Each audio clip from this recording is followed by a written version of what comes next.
అప్పుడు చంద్రబాబు నాయుడు గారు ఎలా ఉండేవారండి ఎన్టీ రామారావు గారితో? చంద్రబాబుతోనే ఉమ్, వ్యక్తిగతంగా నాకు సంబోధించేది ఆయన అన్నాన్ని నన్ను పిలుస్తుండే, ఉమ్. అన్నానే పిలుస్తుండే. అంతేగాని డ్రైవరు లక్ష్మణ్ ఏమి లేదు, అన్నా అన్నా చెప్పన్నా అంటుండే. ఆ సొంత అంత మర్యాద ఇస్తుంటే నాకు ఆయన.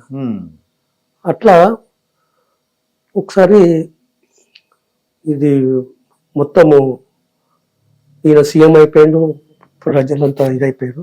అయితే నేను అప్పుడు చెప్పిన సార్కు, సార్ ఆయన బాబు దగ్గర 90 మంది ఉన్నారు, మీరేమో ఏం తెలియనట్టు ఉంటున్నారు, 30 మంది ఉన్నారు, సెక్రటరీకి దిగుతా బండ కూర్చున్నాడు. అయ్యా 30 మంది ఉన్నట్టు 30 మంది 90 మంది ఉన్నారు, నేను పోయి చూసి వచ్చినాడా, ఎవరు చెప్పిండ్రు నీకు అని అన్న కోపడు. Okay Lachanna, okay okay okay పదండి. ఇంటికి వెళ్ళిపోయినాం. ఇంటికి వెళ్ళిపోయినాక మొత్తం క్యాన్సిల్ అయిపోయింది. రాజ్భవన్ పోదాం అన్నాడు. రాజ్భవన్ పోలే, వైస్రాయ్ హోటల్ పోదాం అన్నాడు. పోదామంటే పోదాం సార్ అని మూవ్ అయినా, మూవ్ అవగానే బండి ఆపన్నాడు. బండి ఆపండి, ఆమెను వీళ్ళు, ఆమెను ఎందుకు సార్, లక్ష్మీపార్వతి ఎందుకని, ఆమెను ఎందుకు సార్, ఉన్న దరిద్రం అదే, వద్దు సార్ అన్న. బాగండి, ఆమె వచ్చేసింది, వచ్చి బండ్లో కూర్చున్నాడు. వైస్రాయ్ పోయినాం. అప్పుడు మీరే డ్రైవ్ చేశారు? నేనే చైతన్య రథం నడిపిస్తున్నా, చైతన్య రథం నడిపించుకుంటూ పోయినాం. అస్సలు చెప్పు ఆమె మీద వేసిర్రు. అది ఎన్టీ రామారావు కాదు, ఎన్టీ రామారావు మీద కాదు. పరిటాల రవి ఉన్నాడు, పరిటాల రవి మీదికెళ్ళి దుంకొనిక దిగిండు, చెప్పేస్తావు అని.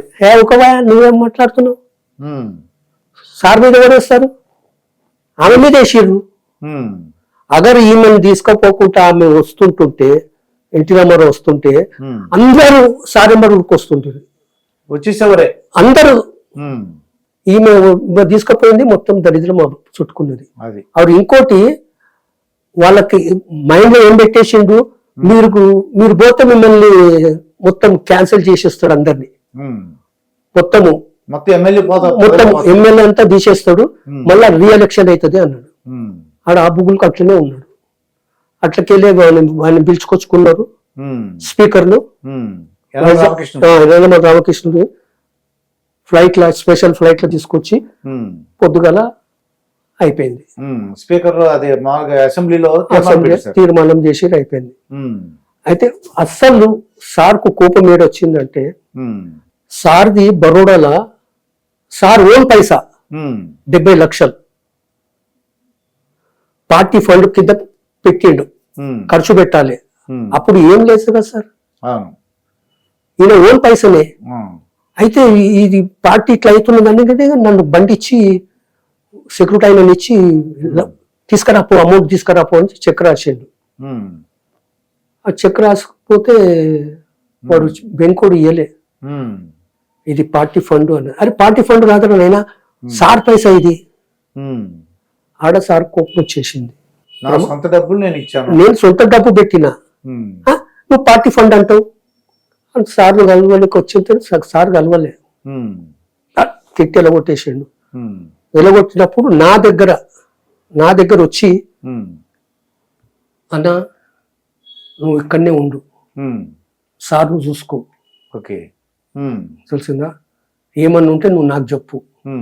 నిన్న సార్ నువ్వు చూసుకో అంటున్నావు, సార్ నాకు మాట ఇచ్చిండు, నువ్వు మాట నిలుపుకుంటావా, ఆ మాట చెప్పు నాకు.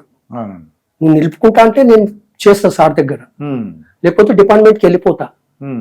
లేదు నింపుకుంటా చాలా చెప్పు. సార్ బిడ్డ పెళ్లి చేస్తా అన్నాడు, నా బిడ్డ పెళ్లి చేస్తా అన్నాడు, నువ్వు చేస్తావా, నేను చేస్తా. బస్ ఆ మాట నిలుపుకోలేదు సార్, ఆ మాట నిలుపుకోలే. పెళ్లి, నా బిడ్డ పెళ్ళినప్పుడు నేను 3 సార్లు పోయినా, కలవలిక పోయినా, చంద్రబాబు నాయుడు గారి కలిసి చెప్పినప్పుడు కూడా ఆయనకు, ఆయన దగ్గర ఎస్వి ప్రసాద్ ఉన్నాడు, గండిపేటలో నేను 5 ఎకరాల పొలంకు అప్లికేషన్ పెట్టిన. ఉమ్, అప్లికేషన్ కూడా ఓచర్ ఉన్నది. ఉమ్, ఈ ఓచర్ కూడా నువ్వే ఇచ్చినావు. ఉమ్, ఈ ఈ జాగ కూడా నాకు ఇప్పి ఉమ్, అవరు ఈ నా బిడ్డ పెళ్లి చెయ్యి, ఉమ్, ఇప్పుడు పెళ్లి పెట్టుకున్నా నేను అంటే ఉమ్, మాట్లాడుకుంటూ వచ్చినాం. కార్ దాకా వచ్చినాం. ఉమ్, కార్ దాకా వచ్చినాక లక్ష్మీనారాయణ పిలిచిండు. లక్ష్మీనారాయణ పిలిచి ఏమో చెప్పిండు. ఉమ్, లక్ష్మీనారాయణ వచ్చి లచ్చన్న నువ్వు రేపురా ఉమ్, అంటే, రేపురా అంటే రేపు తెల్లారిపోయినా. ఉమ్, తెల్లారిపోతే నేను లోపట్టే ఉన్నా, కిందికి వెళ్ళిపోయాడు. ఉమ్, అరే ఏం సార్ ఏదో అర్జెంట్ ఉంటే పోయింది లచ్చన్న, నువ్వు రేపురా. ఉమ్, అప్పుడే లక్ష్మీనారాయణ కన్నా, లక్ష్మీనారాయణ ఉమ్, నీకేం అన్యాయం చేసినా చెప్పు, ఉమ్, సార్ ఏం చెప్పిండు నాకు అది చెప్పు. ఉమ్, ఆ? సార్ ఏం చెప్పిండు నీకు చెవులా, అది నాకు చెప్పు. ఉమ్, ఎందుకు చెప్తలేవు నువ్వు? ఉమ్, నువ్వు రేపు రా లచ్చన్న, ఉమ్, రేపు ఎట్లన్నా కల్పిస్తా అంటే ఉమ్, 3వ పోయినా, ఉమ్, కలిపియలేదు సార్. ఉమ్. ఇంకెందుకు చంద్రబాబు ఏం చెప్పిండో అది కూడా చెప్తలేడు. ఇగో ఇది సార్, ఆయన నాకు ద్రోహం చేసినట్టా లేదా సార్? అవునండి. నా బిడ్డ పెళ్లి చేయలే, నేను అప్పుడే రిటైర్డ్ అయిన పైసలు వచ్చినాయి, మొత్తం పైసలు మొత్తం దానికే కట్టేసిన సార్. పెళ్లికి అప్పుతో సహా. ఓకే. ఇప్పుడు ఆ పెళ్లి చేయమని నాకు ఇచ్చేయమను, నా మాట నిలబెట్టుకోమని నేను చెప్పేది అది. ఈ మాట చెప్పు, మీరు కూడా ఫోన్ చేసి చెప్పుర్రి. అలాగే, తప్పకుండా అండి. నా మాట నిలబెట్టుకోమను. ఓకే. నువ్వు ఇచ్చిన మాట నిలబెట్టుకుంటలేవు, నాకు ద్రోహం చేసినట్టు కాదా? నేను ఎంత కష్టపడుతున్నా, నా ఇల్లు అప్పుల పాలనలో ఉన్నది. నేను కలిసినప్పుడు తప్పకుండా చెప్తానండి. ఇది అదే నేను చేసింది పాపం ఇది. నేను 14 ఏళ్ళు చేసిన, సంవత్సరంన్నర ఉద్యోగానికి సెలవు పెట్టి చేసిన సార్. సెక్రటరీ అసెంబ్లీలో ఎన్టీ రామారావు సస్పెండ్ చేసిరు, అందరిని సస్పెండ్ చేసిరు. ఆ రోజు ఎన్టీ రామారావు పోలే, ఎన్టీ రామారావు కూడా సస్పెండ్ చేసిండు.